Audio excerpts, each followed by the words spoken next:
선한 목자이신 예수님의 영광은 양들의 행복에 있습니다. 오늘 11절을 보시면 나는 선한 목자라. 선한 목자는 양들을 위하여 목숨을 버리거니와. 또 요한복음 10장 14절을 보시면 나는 선한 목자라. 나는 내 양을 알고 양도 나를 아는 것이. 선한 목자의 영광은 양들을 통해서 드러나게 됩니다.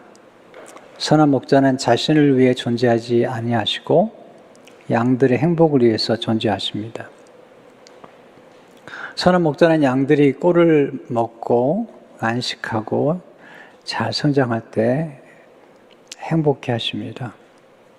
바울은 예수님을 닮은 선한 목자의 삶을 살았고 그는 그의 기쁨과 면류관을 그가 섬겼던 성도들이라고 그는 기록하고 있습니다. 빌립보 4장 1절을 보시면 나의 기쁨이요 면류관인 사랑하는 자들아 이와 같이 주 안에 살아. 그런 성도들을 자랑으로 여겼습니다. 고린도서 1장 14절을 보게 되면 우리 주 예수의 날에는 너희가 우리의 자랑이 되고 우리가 너희의 자랑이 되는 그것이라. 예수님께서 왜 우리를 양이라고 말씀하셨을까요? 양은 인간의 모습을 가장 닮은 동물이라고 그래요. 스스로 존재할 수 없고요. 반드시 목자의 도움을 받아야 됩니다. 특별히 방향 감각이 없어서 길을 잃으면 스스로 양우리로 돌아올 수 없다고 합니다. 반드시 목자가 찾아 나서서 이끌어줘야 되고, 특별히 양은 쉽게 불안해하고 시끄러운 것, 또 큰 소리를 들으면 불안해한다고 그럽니다. 그래서 다윗이 쉴 만한 물가로 인도한다고 얘기할 때 쉴 만한 물가는 조용한 물가입니다. 시끄러우면 물도 잘 못 마신다고 그래요. 또 불안하면 잠을 잘 자지 못하고요. 하지만 선한 목자가 곁에 있으면 모든 문제가 해결됩니다. 그래서 예수님께서 나는 선한 목자라고 말씀하신 것입니다. 오늘 주님이 주시는 메시지, 첫 번째 메시지는 양은 선한 목자를 만날 때 부족함이 없는 행복을 누리게 됩니다. 첫째로 하나님은 선한 목자이십니다. 다윗의 고백을 들어보십시오. 시편 23편 1절을 보면 여호와는 나의 목자시니 내게 부족함이 없으리로다. 같이 읽어볼까요? 시작. 여호와는 나의 목자시니 내게 부족함이 없으리로다. 다윗은 목동이었고 그런 목동으로서의 역할을 감당했어요. 양 한 마리를 지키기 위해서 곰과 사자와 싸웠습니다. 다윗의 경험 속에서 하나님이 자기의 목자라는 사실을 알았고 그리고 부족함이 없다고 고백하고 있습니다. 특별히 시편 3편은 우리가 애송하는 시죠. 이 시는 다윗이 이론으로 쓴 시가 아니고요. 그 인생의 경험을 통해서 그 인생을 돌아보면서 하나님이 자기의 선한 목자라는 사실을 고백하고 있습니다. 하나님의 인도를 받고 또 선한 목자 되신 하나님 의지한 사람들의 고백은 한결같습니다. 찰스 스펄전 목사님은 이렇게 고백했어요. 나는 모든 것을 다 가졌으며 풍성하다. 은행에 돈을 많이 넣어두었기 때문이 아니고 양식을 획득할 기술과 지혜를 가졌기 때문도 아니다. 오직 주님이 나의 목자이시기 때문이다. 이 고백이 우리의 고백이 되길 바랍니다. 구약은 장차 오실 예수님이 선한 목자로 오실 것을 예언하고 있습니다. 이사야 40장 11절을 보시면 그는 목자같이 양떼를 먹이시며 어린 양을 그 팔로 모으시고 품에 안으시며. 참 따뜻한 그림이죠. 젖먹이는 암컷들을 온순히 인도하시리로다. 내 목자가 양을 안고 있는 그 양을 돌보는 모습이 의사의 모습인데 예수님이 오셔서 선한 목자로 우리를 먹이시고 모으시고 안으시고 인도하시는 것을 보여주는 것입니다. 특별히 예레미야 3장 15절의 말씀 보시면 내가 또 내 마음에 합한 목자들을 너에게 주리니 그들의 지식과 명철로 너희를 양육하리라. 이 말씀은 제게 참 중요한 말씀이 되었어요.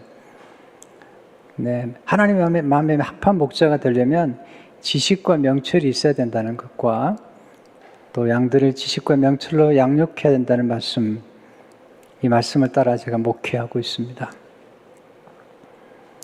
두 번째, 싹군 목자는 양들의 생명을 도둑질하고 죽입니다. 선한 목자가 있다는 말씀은 나쁜 목자, 악한 목자, 어리석은 목자, 그리고 싹군 목자가 있다는 사실을 말씀하고 있는 것입니다. 예수님은 절도와 강도가 있다고 말합니다.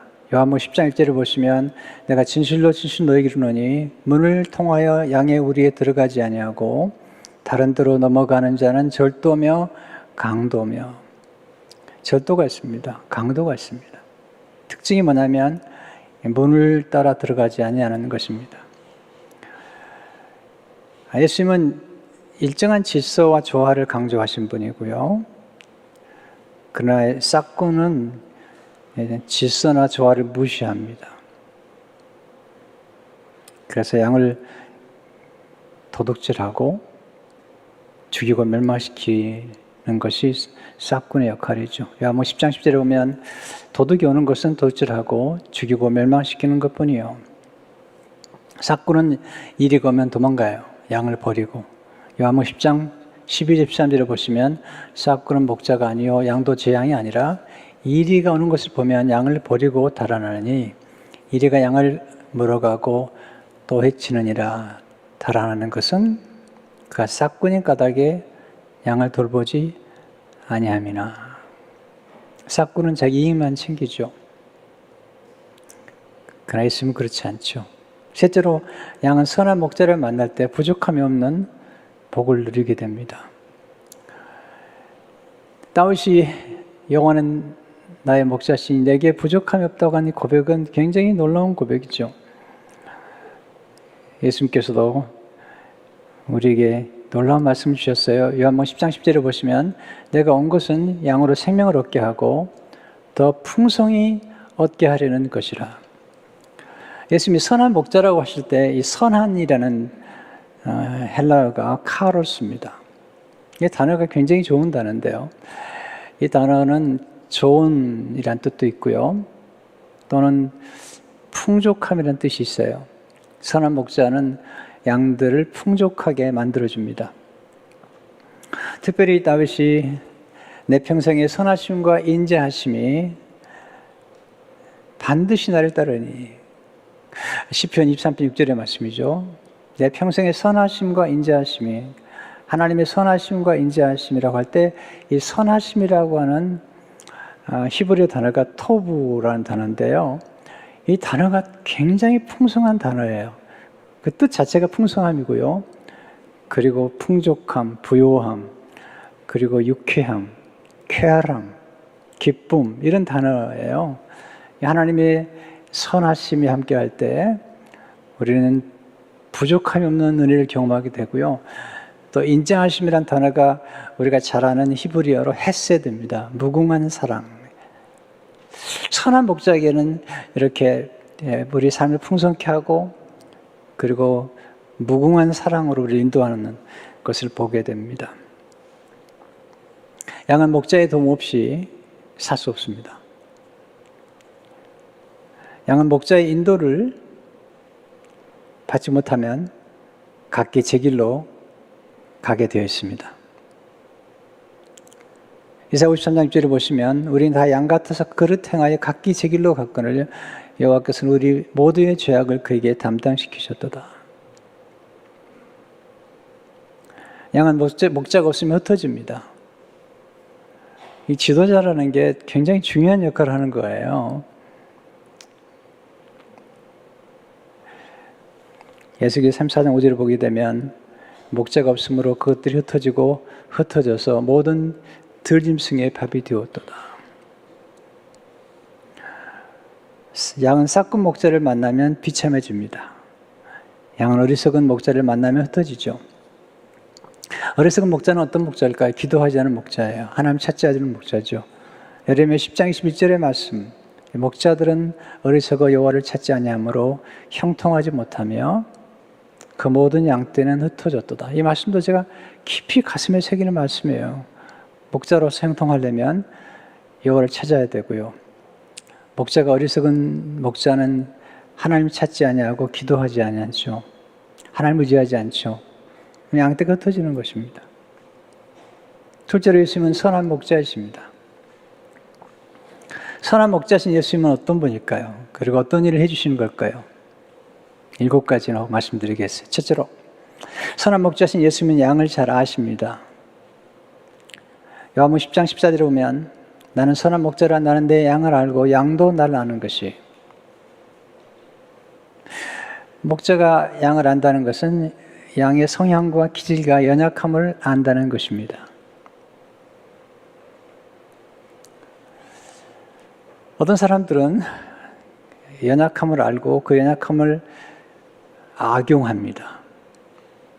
그래서 사람을 학대하기도 하고 억압하기도 하고 때론 착취하기도 합니다.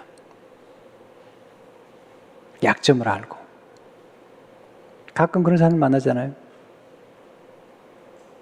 또 결혼한 후에 부부가 성숙하면 서로의 약점을 알고 그 약점을 덮어주고 그리고 그 상처를 껴안아주지만 미숙한 부분은 약점을 알면 그 약점을 악용하고 비아냥대고 그리고 학대하죠.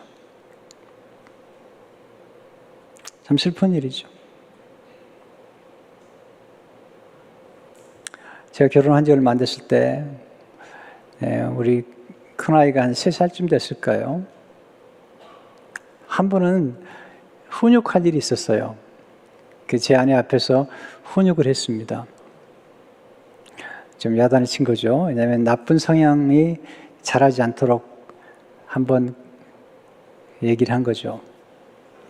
근데 제 아내가 하루 종일 얘기하지 않았어요. 그래서 물었습니다. 우리가 함께 키우는 우리 딸인데 좋은 뜻을 가지고 훈육한 건데 왜 오늘은 얘기를 안 하냐고. 그랬더니 저한테 그래요. 당신의 문제가 아니고 나의 문제라고. 제 아내가 큰딸로 성장했어요. 5 형제가 있고요. 큰딸로 성장했는데 제 장인어른이 첫 번째 딸을 키울 때 굉장히 엄하게 키운 게 같아요. 그래서 아주 엄하게 야단을 치는 적이 여러 번 있었던 것 같아요. 그러니까 제가 딸을 엄하게 야단칠 때 제 아내는 어릴 적에 아버지가 자기를 엄하게 야단치는 그 상처를 받았던 그 과거의 기억이 되살아난 거죠. 그래서 너무 고통스러운 거예요. 그 얘기를 저한테 해주더라고요. 어릴 적에 받았던 상처가 생각난 거라. 제 아내의 약한 부분을 안 다음에 그날 이후로는 절대로 제 아내 앞에서 아이에게 큰 소리를 치거나 그리고 훈육하지 않았습니다. 필요하면 따로 조용하게. 그래서 아내의 아픔을 알 후에 제가 알게 된 거죠.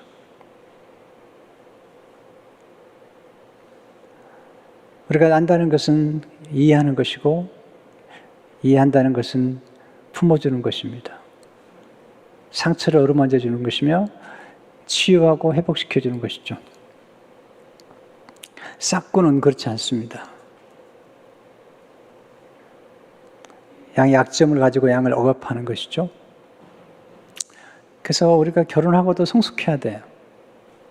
미숙하면 약점을 가지고 자꾸 조롱을 해요. 가슴 아픈 일이에요. 그래서 성숙하면 그렇지 않아요.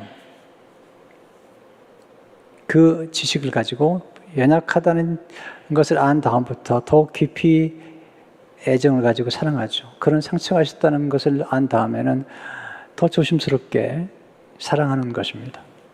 두 번째, 선한 목자이신 예수님은 양의 이름을 아시죠. 우리 이름을 알아요. 10장 3절을 보게 되면 번지기는 그를 위하여 문을 열고 양은 그 음성을 듣나니 그가 자기 양의 이름을 각각 불러 인도하여 내느니라.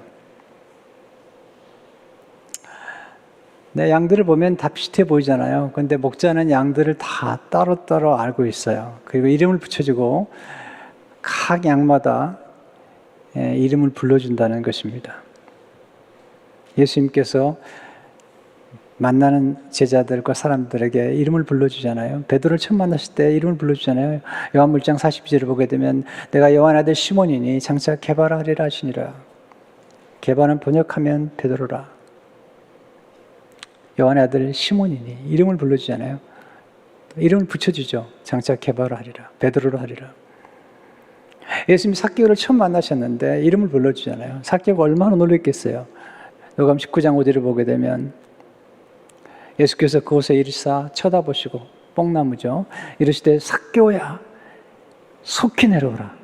내가 오늘 내 집에 요하야 하겠다 하시니 네, 삭개오가 얼마나 감동이 됐겠어요.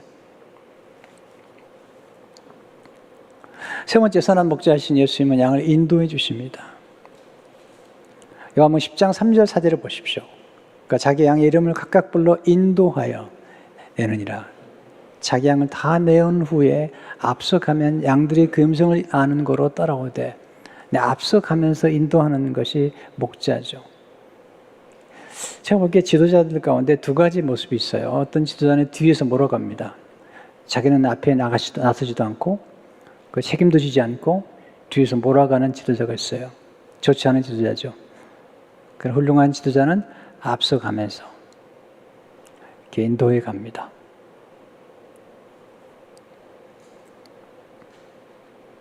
우리 인생 가운데에서 인도받는 게 얼마나 중요한지 모르죠. 다윗의 고백이죠. 시편 23편 2절 3절을 보게 되면 그가 나를 푸른 풀밭에 누이시며 쉴 만한 물가로 인도하시는도다. 내 영혼을 소생시키시고 자기 이름을 위하여 의의 길로 인도하신. 우리는 인도를 받아야 돼요. 선한 목자는 푸른 풀밭, 쉴 만한 물가로 인도하시잖아요. 의의 길로 인도하시잖아요. 우리 인생은 다 여행을 떠난 사람 같아요. 순례자죠. 우리 그리스도인의 마지막 순례의 길은 천국이지만 그 여정이 굉장히 중요하잖아요. 한번 리고리 목사님 설교를 듣는데 여행을 떠난 사람들의 네 종류의 모습을 설명하더라고요. 첫 번째 어떤 사람들은 그냥 떠나요. 그냥 떠나요. 여행을요. 그래서 방황하죠. 두 번째 종류의 사람은 일정한 목적지를 정하고 그 다음에는 지도를 보고 여행을 떠나는 거죠. 중요하잖아요. 지도를 보면 로마에 간다 그러면 또 밀라노에 간다 그러면 그 나라와 지형을 뿐만 아니라 그 도시에 어디에 가볼 만한 곳이 있는지 지도를 볼 수 있죠. 근데 세 번째 사람은 지도를 가진 사람보다 더 현명한 사람이죠. 여행 가이드북을 사서 읽는 거예요. 네, 지도보다 좋잖아요. 예, 어디에 뭐가 있고 또 어디에 가면 좋고 구체적인 또 여행길에 식당은 어디에 있고 이렇게 가이드를 해주잖아요. 네 번째 종류의 사람이 가장 탁월한데 탁월한 안내자를 여행 가이드를 모시고 함께 여행하는 거예요. 아주 잘하는 역사와 지리와 그리고 모든 문화를 가장 잘하는 예술을 가장 잘하는 사람이 가이드 해주는 거죠. 예수님이 그런 분이죠. 터키에 선교를 간 적이 있습니다. 성도들과 함께 선교하면서 중간 지역에 선교사님들이 이제 기다리면 제가 가서 말씀을 전하고 또 식사도 대접하고 또 가져간 책도 나눠드리고 이렇게 이제 선교를 하는 중에 이제 터키를 함께 선교 여행을 또 같이 하게 되는데 그때 너무 행복했어요. 왜냐하면 가이드가 좋았거든요. 네, 이의홍 선교사님 터키에서 오랫동안 선교하시고 그리고 터키를 잘 하시는 역사적으로 지리적으로 또 인물적으로 사건적으로 그리고 성경적으로 아주 잘하는 가이드를 만나가지고 너무 좋은 시간을 가졌어요. 생각했습니다. 가이드가 중요하다. 우리 인생 여정에서 우리가 예수님을 가이드로 모신다는 것은 정말 중요한 것입니다. 우리에게는 책이 있죠. 하나님 말씀이 있죠. 우리 인생 가이드 북이에요, 북. 뿐만 아니라 우리 인도해 주시는 예수님 그리고 성령님이 계시기 때문에 우리가 예수님을 잘 따라가게 되면 가장 풍성한 여행길을 걸어갈 수가 있습니다. 네 번째, 선한 목자이신 예수님은 양을 보호해 주시죠. 예수님은 절도와 강도가 아니세요. 절도와 강도는 양의 생명을 착취하죠. 그래서 예수님은 우리가 늘 함께 하시면서 우리를 보호해 주세요. 예수님이 보호를 받으면 가장 안전하죠. 요한복음 10장 18절 19절을 보시면 내가 그들에게 영생을 주노니 영원히 멸망하지 아니할 것이요 또 그들을 내 손에서 빼앗을 자가 없느니라. 그들을 주신 내 아버지는 만물보다 크심에 아무도 아버지 손에서 빼앗을 수 없느니라. 예수님의 손, 아버지의 손은 강한 손이에요. 능력의 손이에요. 치유의 손이에요. 회복의 손이에요. 우리를 형통케 하는 손이고 우리의 사명을 완수할 수 있도록 도와주는 손이죠. 느헤미야가 예루살렘 성벽을 재건할 때 하나님의 선한 손이 나를 도우심으로 라는 그 표현을 자주 하잖아요. 하나님의 선한 손, 하나님의 풍족한 손이 함께할 때 우리는 사명을 완수할 수가 있죠. 다섯 번째, 선한 목자신 예수님은 양에게 인을 쳐주세요. 인. 양을 키우는 목자는 양에게 도장을 찍습니다. 네, 소를 키워서 이렇게 또 판매도 하는 분들을 보면 송아지가 이제 태어나면 도장을 찍더라고요. 자기 소유라는 것입니다. 인치심은 선한 목자와 우리의 관계를 의미합니다. 예수님이 인을 치시죠. 우리와의 관계를 맺는 것입니다. 특별히 성령님을 통해서 인을 쳐주시죠. 에베소 1장 13절을 보시면 그 안에서 너희도 진리의 말씀 곧 너희의 구원의 복음을 듣고 그 안에서 또한 믿어 약속의 성령으로 인치심을 받았으니 도장을 찍어주신 거예요. 인치심의 뜻이 뭐죠? 소속을 의미합니다. 곧 소유를 의미합니다. 하나님의 거라는 거예요. 마귀에게 건드지 말라는 거예요. 하나님의 소유가 되었다는 것입니다. 곧 우리는 마귀에 속하지 않았습니다. 이제는 흑암의 권세알이 있지 않습니다. 우리는 하나님의 사랑의 아들의 나라로 옮겨졌고 하나님의 사랑의 아들의 나라에 속해 있는 것입니다. 천국 백성이 된 것이죠. 인치심은 보호를 의미합니다. 보호. 한번 인을 치면 끝까지 보호해 주신 분이죠. 요한계시록 보게 되면 사탄에게 하나님의 인을 받은 사람은 건드리지 말라고 그래요. 요한계시록 9장 4절 보게 되면 그들이 이르시되 땅에 풀이나 푸른 것이나 각종 수목은 해하지 말고 오직 이마에 하나님의 인치심을 받지 아니한 사람들만 해하라 하시더라. 이 말은 뭐냐면 하나님의 이마에 인치심을 받은 사람은 해하지 말라는 거죠. 성경은 예수님 사람들의 이마에는 예수님 이름과 하나님 아버지 이름이 쓰여 있다는 거예요. 성령으로 인치심 받았고 예수님의 보혈로 인치심을 받았고 예수님의 어린 양 예수님의 이름과 그리고 아버지 이름이 찍혀 있는 거죠. 여러분, Made in USA, Made in Korea 이 말은 뭐냐면 어디에 소속해 있다는 것을 보여주는 것이죠. 곧 예수님 이름이 우리 이마에 있다는 것이죠. 요한계시록 14장 1절을 보세요. 내가 떠보니 보라 어린 양이 시온산에 섰고 그와 함께 14만 4천이 서 있는데 이 14만 4천은 예수 믿는 사람들의 숫자를 의미해요. 상징적으로. 이단들은 이것을 악용하는데 원래 12지파와 12제자 그리고 곱하면 144에다 곱하기 1000을 해보세요. 이 14만 4천은 상징적인 숫자예요. 예수 믿는 사람들을 의미하죠. 그들의 이마에는 어린 양의 이름과 예수님이죠. 그 아버지 이름을 쓴 것이 있더라. 여러분의 이마에는 지금 어린 양의 이름과 아버지 이름이 쓰여진 것을 믿으시기 바랍니다. 영적인 진리예요. 요한계시를 보게 되면 정말 예수 그리스도의 인을 받은 사람들이 얼마나 축복되는가를 알 수 있잖아요. 6번째, 선한 목자신 예수님은 우리와 늘 동행하세요. 시편 23편 4절에 보면 내가 사막의 음침한 골짜기로 다닐지라도 해를 두려워하지 않을 것은 주께서 나와 함께 하심이라. 주님이 함께 하시면 두려워할 게 없습니다. 염려할 게 없습니다. 예수님의 임재가 가장 큰 복입니다. 제가 성장하면서 엄마가 함께 할 때 아무 걱정한 적이 없어요. 아빠가 함께 할 때 좀 걱정한 적이 있습니다. 그러나 엄마가 함께 할 때 걱정한 적이 없어요. 물론 아빠도 중요합니다. 그런데 어린 자녀에게 엄마는 절대적입니다. 엄마의 임재만 있으면 아무 걱정이 없어요. 왜? 엄마가 책임지기 때문에. 예수님 그런 분이 있어요. 예수님 임재가 함께하면 우리는 걱정할 필요가 없어요. 예수님이 모든 걸 다 책임져 주기 때문이죠. 한번 인생을 돌이켜보세요. 저는 하나님의 섭리와 인도를 늘 생각해요.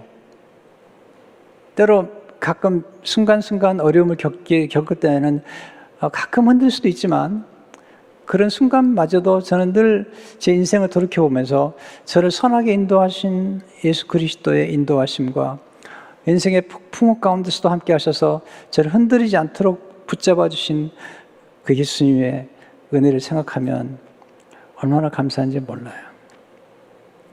7번째, 선한 목자신 예수님은 양을 위로해 주세요. 양은 염소의 공격을 받기도 하고요. 또 가끔 갈등을 겪기도 해요. 양들의 공동체 안에서 서로 갈등을 겪는 수가 있거든요. 바로 사자와 곰이 와서 공격하면 상처를 받습니다. 내 선한 목자가 위로해 주세요. 보호해 주시면서 위로해 주시죠. 시편 23편 4절에 보면 주의 지팡이와 막대기가 나를 안위하시나이다. 이 안위하다는 말이 위로하다는 뜻이죠. 어떻게 위로하시죠? 우리 눈물을 닦아주세요. 참 눈물이 보배거든요. 눈물을 흘릴 수 있다는 것은 참 귀한 거죠. 눈물은 영혼의 창을 맑게 해주는 거예요.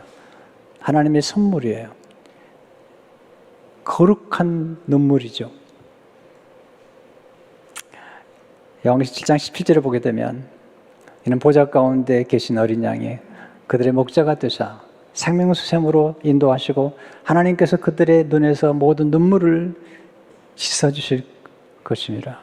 이 말씀이 너무 좋아요. 여러분 인생이 얼마나 살아가는 게 힘든지 아시잖아요. 많이 힘들지 않으세요? 산다는 게 참 힘든 거예요. 근데요, 위로가 있으면 견딜만 하거든요. 우리가 쭉 살아오면서 어릴 적에도 얼마나 힘들었어요. 근데 엄마가 위로해 주시고 아빠가 격려해 주시고 남편들 위로가 필요해요. 여러분 가정을 책임진다는 게 보통 무거운 짐이 아니거든요.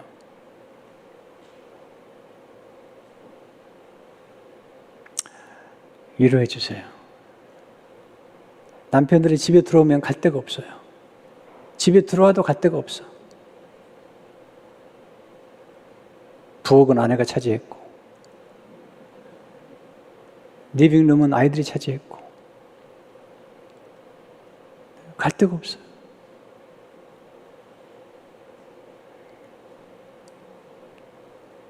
아이들이 물론 이제 다 커서 밖에 나가면 모르지만 한참 아이들이 클 때 남편이 들어가도 갈 데가 없는 거죠.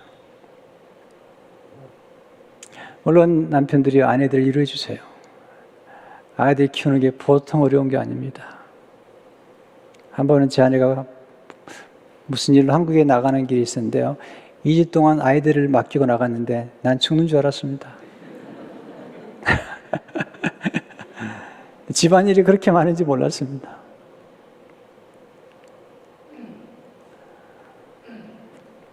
우리 서로에게 위로가 필요합니다. 위로가 있으면 견뎌냅니다. 다시 일어날 수 있습니다. 마지막으로 선한 목자 되신 예수의 영광은 참된 사랑에 있습니다. 하나님의 영광은 사랑에 있습니다. 사랑의 절정을 이룹니다. 하나님 아버지가 독생자를 내주시고 또 예수님은 우리를 위해서 목숨을 내어주셨잖아요. 특별히 두 가지 사랑 나누고 싶어요. 첫째는 선한 목자의 참된 사랑은 희생이 있습니다. 사랑하면 희생합니다. 그런데 억지로 하지 않습니다. 자원해서 희생하면서 그리고 즐거워합니다. 싹구는 양을 사랑하지 않습니다. 그래서 희생하지 않습니다. 선한 목자는 양들을 사랑하기 때문에 양들을 위해서 목숨을 내어놓습니다. 요한복음 10장 11절을 보십시오. 같이 읽어보십시다. 나는 선한 목자라. 선한 목자는 양들을 위하여 목숨을 버리거니와.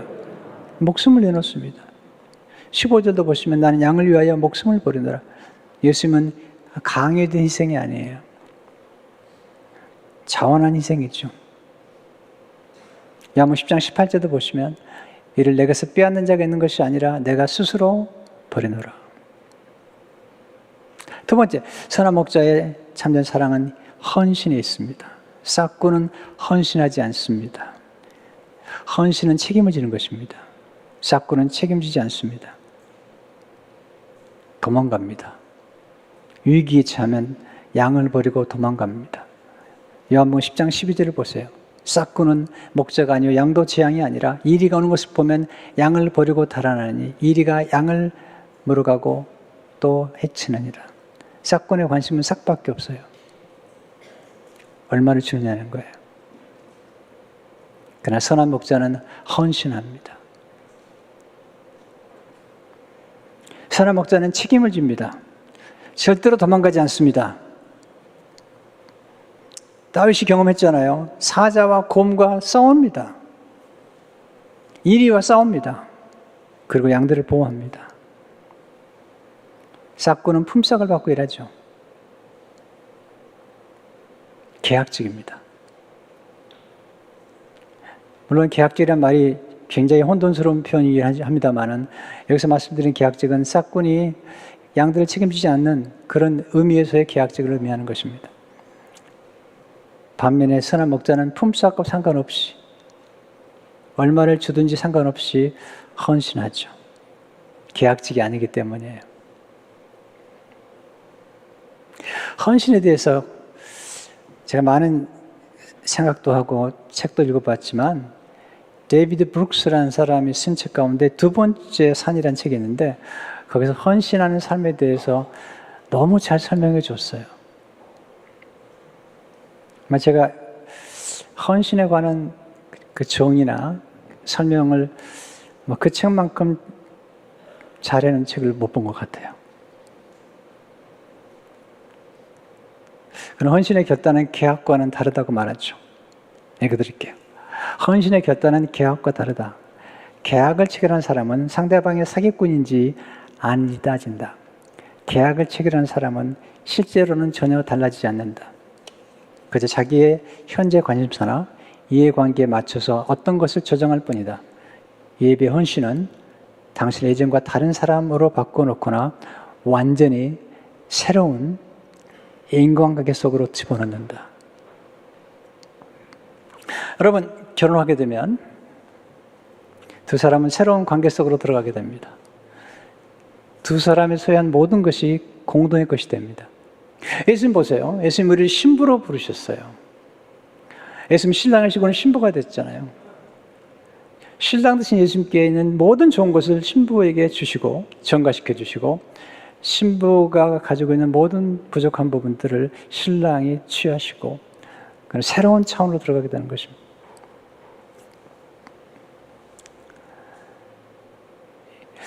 소유를 초월한 관계. 헌신은 사랑하는 대상에 자신을 묶어버리는 것입니다. 묶고 도망가지 않는 것입니다. 여러분, 자녀를 키워보신 부모들은 아시잖아요. 특별히 엄마들은 아시잖아요. 아이가 태어나서 처음에 아이를 돌볼 때 정말 밤에 잠을 못 자잖아요. 2시간마다 깨잖아요. 1시간마다 깨잖아요. 그렇지만 아이를 떠나지 않습니다. 자기를 아이에게 묶어놓은 것입니다. 이게 헌신입니다. 그리고 엄마는 이런 얘기 하지 않습니다. 엄마 노릇 못 해먹겠네. 이런 얘기 하지 않습니다. 자기를 내어놓고 아이에게 자기 자신을 헌신하는 것입니다. 이게 진정한 헌신이라는 것입니다. 일종의 결코 떠날 수 없는 어떤 구조막을 쳐놓고 살아가는 것이 헌신이라는 것이죠. 제가 조금 읽어드릴 거예요. 헌신이란 어떤 것과 사랑에 빠지며 그런 다음 그 사랑이 흔들릴 때를 대비해 그 주의 어떤 행위 구조를 구축하는 것이다. 이게 결혼 서약입니다. 이게 자녀와의 관계죠. 구조를 구축해놓고 그리고 흘릴 때마다 그 사랑 속으로 들어가는 것입니다. 좀 설명해 드릴까요? 저는 새벽 기도를 헌신했습니다. 새벽 기도에 저는 묶었습니다. 곧 하나님과 날마다 만나고 말씀과 날마다 만나기 위해서 예수 그리스도를 믿은 다음에 새벽 기도에 저를 묶어 놨습니다. 이게 거룩한 의식이죠. 우리 성도들은 주일이면 예배를 드리는 이 예배 드리는 시간에 우리 자신을 묶어 놓는 것입니다. 그렇게 함으로써 하나님과의 관계가 깊어지고 헌신하는 것을 의미하는 것이죠.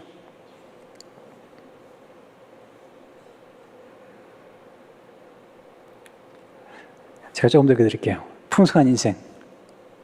충만한 삶은 헌신과 의무로 정의된다. 대단한 표현입니다. 헌신과 의무가 풍성한 인생과 삶을 만들어간다는 것입니다. 우리는 다 특권만 누리려고 하지 헌신과 의무를 하려고 하지 않잖아요. 그런데 진정한 풍성한 삶과 인생은 뭘까? 헌신과 의무에서 잘 살아가는 인생은 자유로운 선택에서 달콤한 강제로 넘어가는 여정이다. 너무나 아름다운 표현이에요. 달콤한 강제로 넘어가는 여정이라는 거죠.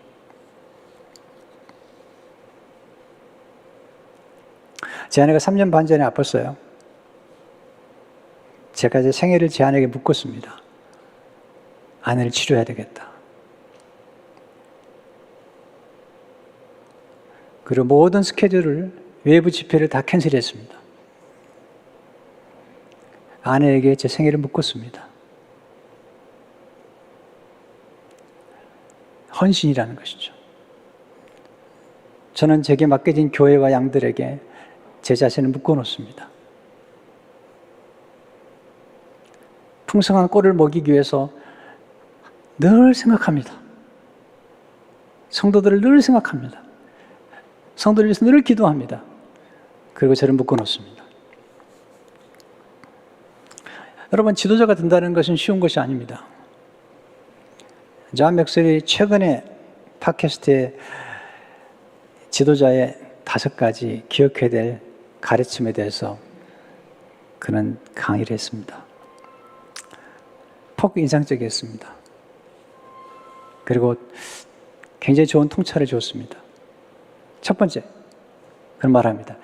지도자의 가장 큰 승리는 자기를 이기는 것이다. 빅토리 오브 셀프. 자기를 이기는 거라는 거예요. 맞는 얘기입니다. 가장 다루기 힘든 존재가 접니다. 자기를 이기는 것. 자신의 탐욕과 이기심과 잘못된 야심을 이겨내는 것. 잘못된 분노와 섭섭함을 이겨내는 것. 이게 아주 어려운 것입니다. 둘째로, 지도자의 가장 큰 자산은 자신감, 겸손한 자신감. 사람들을 잘 이끌어갈 수 있다는 확신, 자신감이 두 번째 자산이라는 거죠. 세 번째, 지도자의 가장 큰 무게는 책임감이라는 거죠. 참 굉장히 이게 중요한 뜻이에요. 지도자의 무게는 책임감입니다. 제가 목회를 하면서 단임 목회자로서 목회하면서 느끼는 가장 큰 것은 무게는 책임감이에요. 교회를 책임지는 책임감. 특별히 팬데믹 1년 동안에 아주 무거운 책임을 졌어요. 교회를 잘 끌어가야 된다는.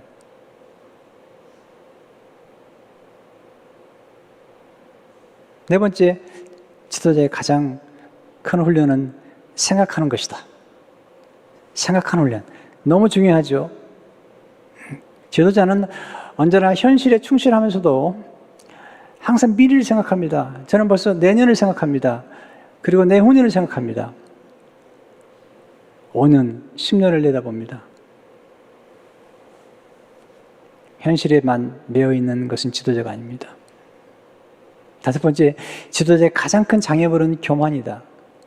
교만하면 눈이 어두워집니다.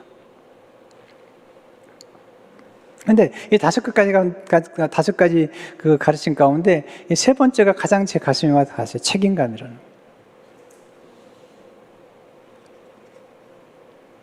교회에서 장로님들을 중직자라고 합니다. 중직. 무슨 말이냐면 무거운 짐을 지고 함께 일하는 분들이라는 거예요.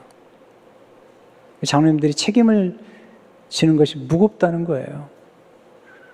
그래서 장로님이 함부로 되면 안 되는 거예요. 계획 어려울 때 도망가지 않는 사람.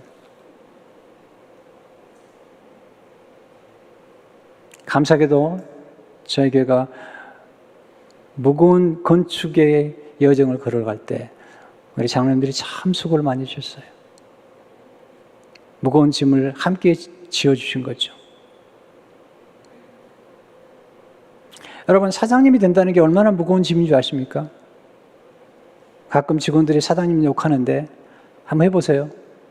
쉬운가?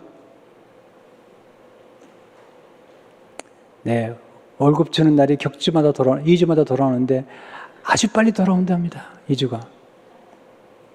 그 무게를 아십니까? 물론 어떤 사장님은 나쁜 사장도 계신다고 그러더라고요. 그러나 정말 훌륭한 사장님이라면 그 책임과 무게는 아주 무거운 것입니다.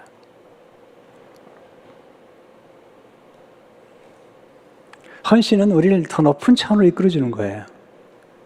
아주 고상한 삶으로 이끌어주는 것입니다. 제가 조금만 읽어드릴게요. 데이비드 브룩스가 한 말을. 더 높은 차원의 자유가 있다. 이것은 어떤 것으로 향하는 자유이다. 이 자유는 최대치 용량의 자유이며 흔히 구속과 제한을 포함한다.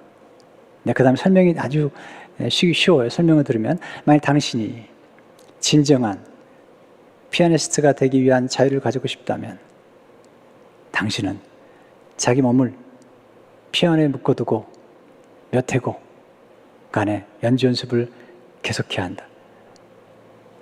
이 헌신이죠. 피아노에 자기를 묶어놓고 몇 해고간의 연주 연습을 해야만이 정말 놀라운 자유로운 그런 연주를 할 수 있어요. 일베 때 우리 홍지연 집사님께서 연주를 해주셨는데 헌금송 들으실 거예요.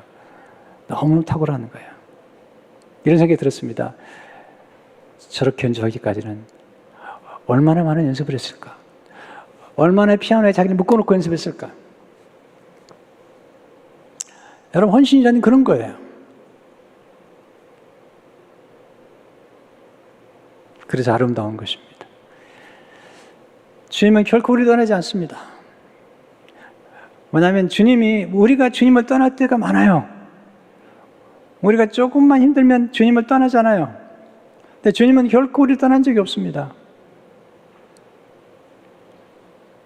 예수님 영원토록 우리의 선한 목자가 되십니다. 예수님은 선한 목자이십니다. 예수님은 부활하신 큰 목자이시죠. 이 부활에 관한 말씀은 다음 주에 드리겠는데요. 히브리 13장 20절을 보십시오. 양들의 큰 목자이신 우리 주 예수를 영원한 언약의 피로 죽은 자 가운데서 이끌어내신 평강의 하나님이, 이게 부활의 주님이 큰 목자시죠. 우리들의 큰 목자가 되십니다. 또한 예수님은 다시 오시죠. 베드로전서 5장 4절을 보게 되면 그리하면 목자장이 나타나실 때에 시들지 아니하는 영광의 멸류관을 얻으리라. 근데 역설인데요. 예수님 어린 양이세요. 그리고 목자세요. 왜 어린 양으로 오셨을까요? 그것은 물론 구속의 비밀이 그 안에 들어있지만 우리를 이해하기 위해서, 어린 양 된 우리를 이해하기 위해서 예수님 오신 거죠. 근데 또한 놀라운 사실은 우리가 어린 양인데 예수님 우리에게 목자가 되라고 말씀하세요. 요한복음 21장 17절을 보세요. 내 양을 먹이라. 우리에게 목자가 되라는 거죠. 보세요. 예수님은 어린 양이면서 사자세요. 사자는 정글의 왕이죠. 네, 또한 말씀하세요. 우리에게도 양이면서 사자, 곧 왕 같은 지상이다라고 말씀하세요. 우리가 할 일이 뭘까요? 사람들을 예수님께로 인도하는 거죠. 선한 목자신 예수님께 인도할 뿐만 아니라 우리도 양에 대해서 목양을 하는 거예요. 가정에서 자녀와 가족들을 돌보는 것. 네, 가장 중요한 것은 책임을 지는 거예요. 이마누엘 칸트는 인격이란 책임을 지는 능력이라고 그랬어요. 이게 성숙해지는 길이에요. 주님께서 그렇게 우리를 인도하시는 것입니다. 예수 그리스도가 선한 목자면 우리는 부족함이 없습니다. 아멘 안 하시기 때문에 계속하겠습니다. 따라서 해보세요. 여호와는 나의 목자시니 내게 부족함이 없으려다. 기도하겠습니다. 주님이 우리 목자시기 때문에 부족함이 없습니다. 우리가 주님을 떠날 때도 많고 주님을 잊어버릴 때도 많지만 주님은 결코 우리를 떠나지 않고 영원토록 사랑하시고 보호하신다는 사실을 오늘 깨달았습니다. 주님 감사합니다. 주님의 사랑 속에 살아가며 사람들에게 선한 목자신 예수님을 증거하고 우리 또한 목자가 되어 양들을 돌볼 수 있도록 우리를 성숙시켜 주옵소서. 예수 이름으로 기도하옵나이다. 아멘.